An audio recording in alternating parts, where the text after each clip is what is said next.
விஜய் சொன்னாரு, ஏன் திமுக அதிமுக வாக்களிக்க கூடாதுன்னு சொன்னாரு.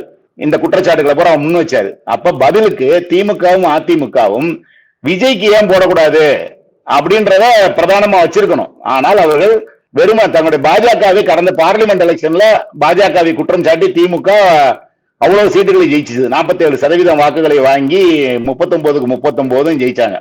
அதோட அது முடிஞ்சிச்சு. இப்போதைக்கு வந்திருக்க எலெக்ஷன்ல விஜய் அட்டாக் பண்ணிருக்கணும். திமுக ஆட்சி தொடரணும். விஜய்ன்றவர் ஒரு புது கட்சி, அவருக்கு அனுபவம் இல்லை, அவரால் எந்த இதுவும் பண்ண முடியாது, அவரே ஒரு இர்ரெகுலர் கேரக்டர், அவரால் ஒழுங்கா ஆட்சி நடத்த முடியாது, எல்லாரும் புதுசு, அவர்கள் ஒரு 5 வருஷம் அரசியலை பழகணும், அதற்கு பிறகுதான் வளர்ந்த பிறகுதான் அவர்களுக்கு ஆட்சியை கொடுப்பது உசிதமா இருக்கும் அப்படின்ற மாதிரியான பிரச்சாரங்கள் எல்லாம் திமுக முன்னெடுத்திருக்கணும். அவர் பிளாக்ல டிக்கெட் வித்தது, அவர் பண்ண குற்றங்கள் அதெல்லாம் எடுத்திருக்கணும். ஆனால் அப்படின்னா நீங்க மக்கள் விஜய்க்கு ஏன் ஓட்டு போடக்கூடாதுன்ற சிந்தனையவே நம்ம கிளறி விடல.